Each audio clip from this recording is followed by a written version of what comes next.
I don't know what I just did, but the camera turned himself on. I was going to videotape anyway, so here I am.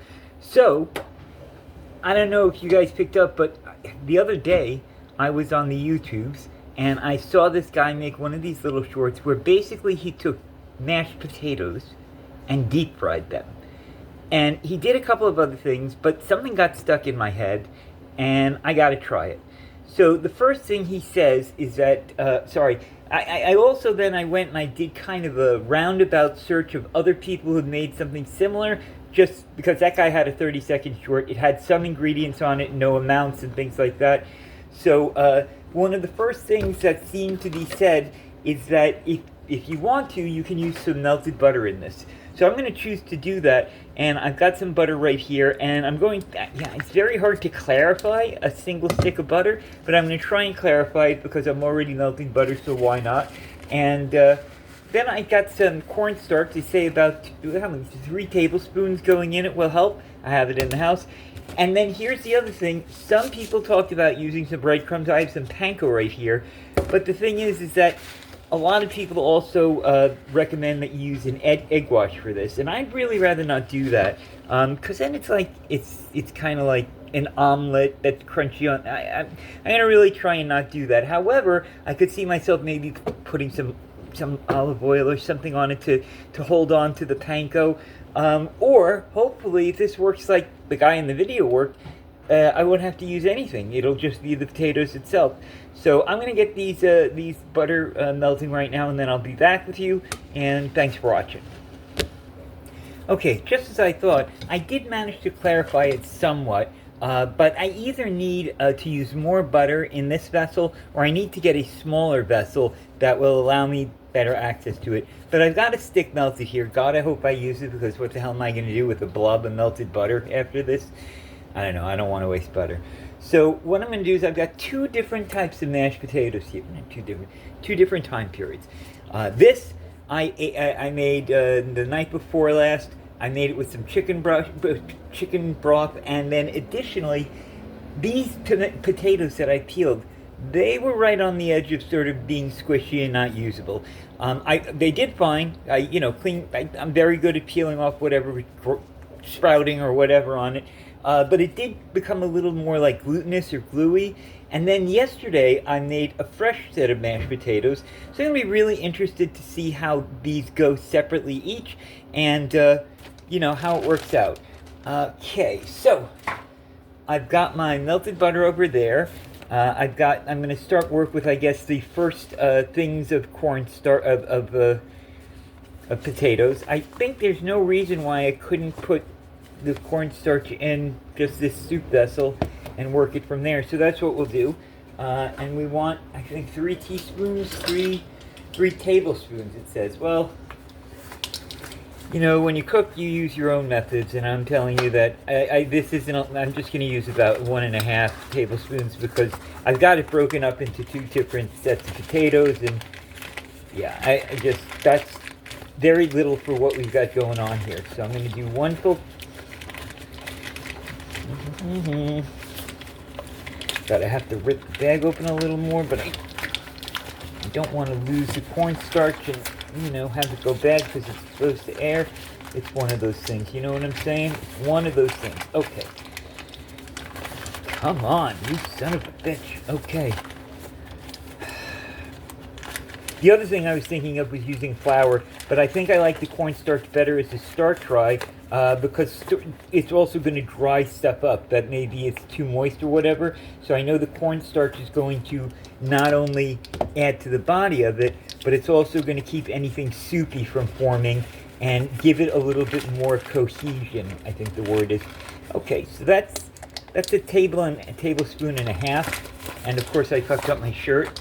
So what I'm going to do now is I'm just going to mix it in here, I guess. So the other thing is, I see. Maybe this is why we use a little bit of melted butter to help with this kind of chunkiness. Yeah, I think that does it. Awesome. Okay, Internet, whoever suggested we use that melted butter was onto something. And now that I've got the cornstarch in there, it won't become very wet, I don't think. But now I think I also should use just a touch more cornstarch. That's the way cooking goes, right? Alright, so I don't know why I don't just throw this cornstarch up in the air and let it land on the floor, because I do a better job with it if I did that and just sort of shot it up the air and let the Lord take care of how much he thought should go in this. Okay, there we go. Alright. Alright, so now we're close to the 3 tablespoons that was suggested in one of the recipes already. And can't read my own handwriting. Cornstarch. Yeah, soup, bouillon, melted butter, and some cheese. So we're almost there. Alright, let's get this mixed up. Alright. Okay, that's perfect. Let's see. Just going to do a little manhandling of this to see how...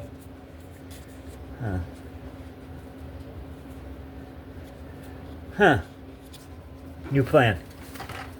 I'm going to mix this mashed potatoes with the other I made, because I did put it in the refrigerator overnight like they told me I should, but as soon as I put the butter in here, it became a little bit harder to work with. So I think what I want to do is just sort of homogenize it and mix these two together. And if they work, they work, and if they don't, they don't. Just so you know, both Aldi's, I know Aldi's does, but, oh no, also Walmart does, because I got some yesterday. For the Thanksgiving season, they have 10-pound bag of russet potatoes for, I think, less than $3. I mean, I got one because I could, you know, it seemed like a waste not to get it, because the white potatoes were about the same cost at 5 pounds. But, you know, I'll figure out something to do with them. Okay, this looks better. Alright, now we have to think about what we... See, I would set up the wok and we do that as a deep fryer, but I feel like I just need to test this first. But then, alright, so... and I think the wok is the best way to go, actually. Yeah. Actually, we could use this. Okay, give me a second.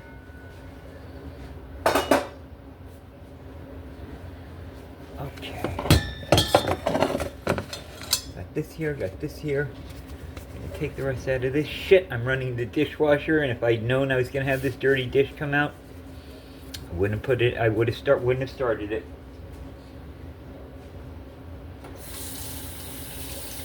Oh, you take the high road and I'll take the low road, and you take the Scotland and the Florida.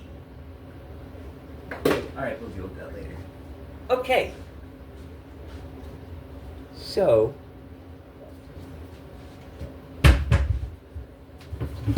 I swear to God I'm getting shorter because it becomes harder to find this, to reach this wok. I keep it on the edge of my stuff. Alright, so we're going to put this over here as a temporary measure. Now, I do have some melted butter. When it goes to deep frying things in the wok, I prefer to go with cheaper oil at a higher smoke point, and that, my friends, is going to be vegetable. Soya vegetable. You see, I know I've got an open one over here. There's that, there's that. There it is. Just so you know, generally, when you see something that says it's vegetable oil, instead of saying canola oil or this oil, vegetable oil is usually soy oil. I don't know what they're ashamed of admitting it or anything like that, but I've noticed that anytime it doesn't say specifically that this is X, Y, and Z oil, it is usually soy oil, which is just as good as any other seed oil, I suppose. Alright, let's move this over here. And I'm going to put you, whoa, don't drop the audience, over here. And I'm going to start the burner going to heat up this this mixture. And we'll start. It's an experiment. Worst things worse, I make mashed potato patties and I fry them. But going to be... I'm having ideas as we're talking. Da-da-da-da.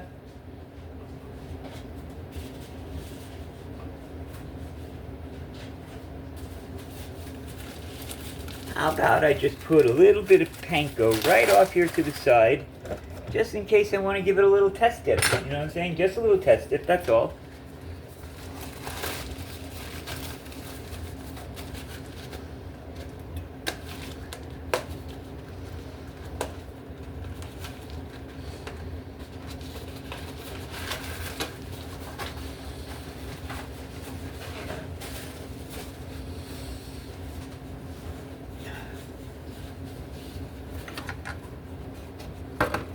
Alright. God help me, that almost spilled. I'm going to take a pause for the cause and we'll be right back. Okay, I got stuff done. I dipped the potatoes in a little bit of panko, made a ball with them. It's deep frying right now.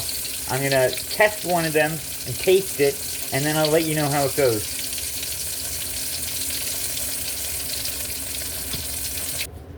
Okay, here's what I've learned.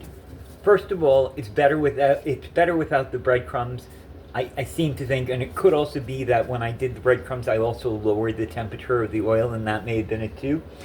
A patty-like thing right now with this oil is the best thing to use it for. When I tried to do it in a ball, there's some sort of something that's, when I watched the original video, it was almost like the gentleman was eating kind of a piece of puffed potato, where as he bit down on the edge of it, almost like there was air inside of it, and he got a very good crunch. I'm getting a good crunch, but it seems to me, honestly, first of all, I need more oil in here, and second of all, that if I'm going to go with this, and it's fucking delicious, I'm going to make it like a potato pancake. I'm going to put some cheese and sour cream on it, and I'm going to eat it down. And that looks good. So this is an okay thing to learn, for me to know how to do, especially given that I've got all these mashed potatoes to get rid of. But I would like to keep trying to get the original. And the thing is that when you're doing a short on YouTube, you really can't afford to sit down and say, you know, you may want to pat this with the paper towel, you may want to use this. So you kind of have to figure it out. He listed some basic ingredients, which is mainly potatoes, cornstarch, you know, and I also went to another recipe that was similar, but also said melted butter, and you might want to put cheese. So I'm kind of working on a whole mushmash of them. So I'm going to keep making this. I think it's going to be it is delicious because I've tried it, and we'll try another go at getting these better and better each time I do them. All right, thank you guys. See you later.